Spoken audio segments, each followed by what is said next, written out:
आज मैं आपके लिए लेकर आई हूँ बिल्कुल रेस्टोरेंट स्टाइल वेज मोमोज की रेसिपी, वो भी हम बनाएंगे आज बगैर स्टीमर के। इसे बनाना बहुत ही आसान है और साथ ही बहुत ही हेल्दी होते हैं क्योंकि इसके अंदर ढेर सारी हम सब्जियों का इस्तेमाल करेंगे। तो चलिए इसे बनाना शुरू करते हैं। हेलो एवरीवन, मैं हूँ पूनम और आप सभी का स्वागत है आपके अपने चैनल पूनम्स किचन में। तो सबसे पहले मोमोज बनाने के लिए हम डो को तैयार कर लेते हैं। तो यहाँ पर मैं 1 कप मैदा ले रही हूँ एक बड़े मिक्सिंग बोल में। इसके अंदर मैं डाल देती हूँ नमक। तो यहाँ पर मैं हाफ टी स्पून नमक डाल रही हूँ। साथ ही में हम इसके अंदर डाल देंगे मोइन के लिए ऑयल। यहाँ पर मैंने 1 टीस्पून ऑयल डाला है। अब हम इस सभी को अच्छे से मिक्स कर लेंगे और थोड़ा थोड़ा कर पानी ऐड कर इसका डो बनाकर तैयार करेंगे। याद रखिए हमें ज्यादा टाइट डो नहीं बनाना है और ना ही ज्यादा ढीला डो बनाना है। मीडियम कंसिस्टेंसी का डो हम बनाकर तैयार करेंगे जिससे हमें रोटियां बेलने में आसानी हो। यहाँ पर मैं थोड़ा थोड़ा कर पानी ऐड करते जा रही हूँ और यहाँ पर मैं इसका डो बनाकर तैयार कर लेती हूँ। तो ये देखिए यहाँ पर मैंने इसका बिल्कुल सॉफ्ट और मीडियम कंसिस्टेंसी का डो बनाकर तैयार कर लिया है। तो अब हम इसे रख देंगे साइड में और चलते हैं अगले स्टेप पर।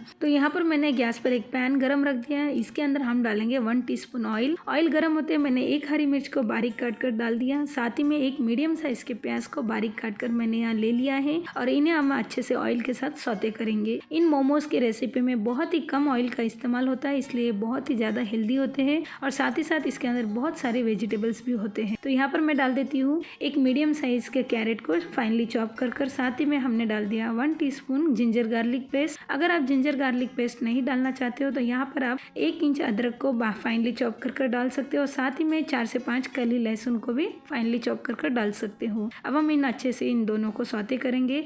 याद रखिए जब आप मोमोज बनाते हो तो सब्जी को ओवर कुक ना करें, बस 2 से 3 बार अच्छे से स्टर कर हम डाल देते हैं इसके अंदर कैबेज। तो यहाँ पर मैं कैबेज को भी फाइनली चॉप कर ले रही हूँ। यहाँ पर मैंने आधा कप कैबेज ली है। साथ ही में हम डाल देंगे इसमें 1 टीस्पून नमक और यहाँ पर डाल रही हूँ मैं 1/4 टीस्पून काली मिर्च पाउडर। अब हम इसे 1 से 2 बार अच्छे से स्टर कर लेंगे और साथ ही में इसके अंदर डाल देंगे हरा धनिया। तो यहाँ पर मैंने फाइनली चॉप कर हरा धनिया ले लिया है। आप चाहो तो यहाँ पर स्प्रिंग अनियन का भी इस्तेमाल कर सकते हो। अब हम एक बार इसे अच्छे से मिक्स कर लेंगे और साथ ही में फ्लेम को कर देंगे ऑफ और इसे इसी तरह से छोड़ देंगे ठंडा होने के लिए। तो चलिए अब ले लेते हैं डो को। तो यहाँ पर देखिए डो भी बहुत ही अच्छे से फीक चुका है और सॉफ्ट बन चुका है। तो अब इसका एक पोर्शन लेकर हम इसके छोटे छोटे लोई बना लेंगे जिससे हमें इसके मोमोज के लिए रोटी बनाकर तैयार करना है। तो यहाँ पर हम इसे छोटे छोटे पोर्शंस में ले लेंगे। इस तरह से बॉल्स बनाकर हम इससे मोमोज बनाएंगे। तो यहाँ पर हमने स्टफिंग को भी ठंडा कर बाउल में ले लिया है। एक इस तरह से पोर्शन लेकर सूखे आटे को डस्ट कर हम इससे छोटी सी रोटी बनाकर तैयार करेंगे।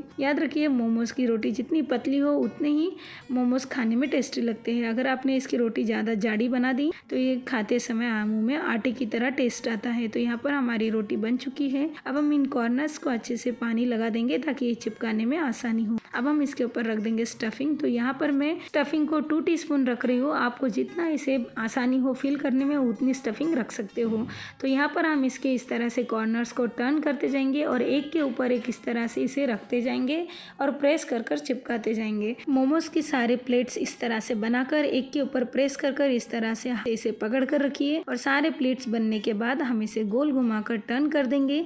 बस इस तरह से ऊपर की तरफ जो पोर्शन बचता है उसे इस तरह से राउंड घुमा दीजिए और आपस में इसे चिपका कर यहाँ पर प्रेस कर दीजिए और ये लीजिए हमारा मोमोज बनकर तैयार है। तो इस तरह से मैं और एक मोमोज आपको पास से बताती हूँ ताकि आपको समझने में आसानी हो। तो यहाँ पर मैंने एक रोटी के ऊपर थोड़ी सी स्टफिंग रख ली और थोड़ा सा कॉर्नर्स में पानी लगा लिया और फिर से हम इसे मोमो बनाकर बताएंगे। तो यहाँ देखिए इस तरह से दोनों हाथों से कॉर्नर्स को प्लेट बनाते हुए पकड़कर एक के ऊपर एक हम इस तरह से चिपकाते जाएंगे। बस हमें एक एक प्लेट बनाते जाना है और इस तरह से रखते जाना है और लास्ट की बची प्लेट को हम इस तरह से साइड में दबा देंगे और ये लीजिए ऊपर के पोर्शन को हम प्रेस करते हुए राउंड कर देंगे और राउंड घुमाकर हम इस तरह से इसे प्रेस कर देंगे और ये लीजिए हमारा मोमो बनकर तैयार है। तो ये हो गया एक तरीका। अब दूसरे तरीके से हम मोमो बनाकर तैयार करेंगे। ये बहुत ही आसान तरीका है मोमो बनाने का। तो ये देखिए यहाँ पर हमने रोटी के ऊपर स्टफिंग रख दी और इस तरह से पानी लगाकर हमने इसे हाफ पोर्शन में प्रेस कर अच्छे से फिल कर दिया। तो यहाँ पर जिस तरह गुजिया बनाते हैं उस तरह से हमने इसे बना लिया। तो अब हम इसे इस तरह से हाथ में ले लेंगे और इसके दोनों कॉर्नर्स को पकड़कर आपस में एक के ऊपर एक रखकर चिपका देंगे और प्रेस कर देंगे। तो ये देखिए बहुत ही आसान तरीके से मोमो बनकर तैयार हो गया। तो चलिए अब दूसरा वाला मोमो का डिजाइन देख लेते हैं। तो यहाँ पर हम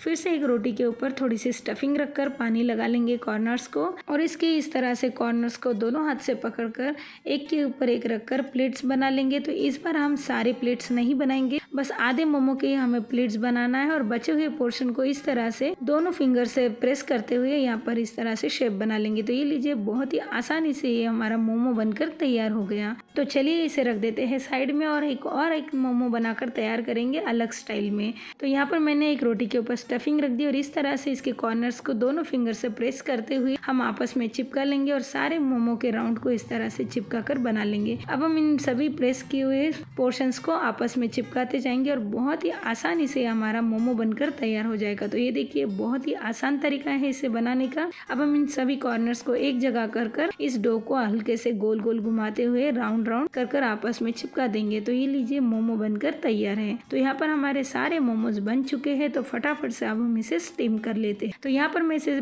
स्टीम करने के लिए स्टीमर का इस्तेमाल नहीं करूंगी। मैंने एक कढ़ाई के अंदर पानी गर्म रखकर इसके ऊपर प्लेट रख दी है और इसे ऑयल से ग्रीस कर लिया और एक एक कर हम सारे मोमोज को इसके ऊपर प्लेस कर देंगे। जब भी हम इस तरह से मोमोज को स्टीम करते हैं तो याद रखिए थोड़ा दूर दूर हमें मोमोज को रखना है, क्योंकि स्टीम होने के बाद ये आपस में चिपक सकते हैं और फूट भी सकते हैं। तो यहाँ पर हमने इस तरह से जाली के प्लेट के ऊपर इसे रख दिया और लीड लगाकर इसे 10 मिनट स्टीम करेंगे। फ्लेम को हमें लो टू मीडियम रखना है और इसे 10 मिनट स्टीम करना है। तो यहाँ देखिए 10 मिनट हो चुके हैं और मोमोज भी बहुत ही अच्छे से स्टीम हो चुके हैं। तो अब हम एक एक कर इसे बाहर निकाल लेंगे। तो यहाँ पर हम इसे इस तरह से चिमटे से पकड़कर मोमोज को प्लेट के अंदर ट्रांसफर कर लेंगे। तो चलिए फटाफट से इसकी प्लेटिंग कर लेते हैं। मोमोज खाने में गरम गरम ही अच्छे लगते हैं, तो जब भी आप इसे बनाओ इसे गरम गरम ही सर्व करना। इस मोमोज के साथ में एक चटनी बनती है, उससे मोमोज बहुत ही बढ़िया लगते हैं, पर आज मैंने इसे शेजवान सॉस के साथ सर्व किया है। शेजवान सॉस के साथ भी ये मोमोज बहुत ही बढ़िया लगते हैं खाने में। तो चलिए फटाफट से एक पीस को मैं इसे आपको कट कर बताती हूँ कितना सॉफ्ट बनकर तैयार हुआ है। ये देखिए आपको काटने से ही पता चलेगा कि कितने सॉफ्ट हमारे मोमोज बने हैं। तो है ना बहुत ही आसान सी रेसिपी। तो कैसी लगी आपको आज के हमारी मोमोज की रेसिपी, हमें कमेंट्स कर जरूर बताना। रेसिपी अच्छी लगी तो वीडियो को लाइक करना ना भूले। तो चलिए मिलते हैं इसी तरह एक नए रेसिपी के साथ। Thank you so much.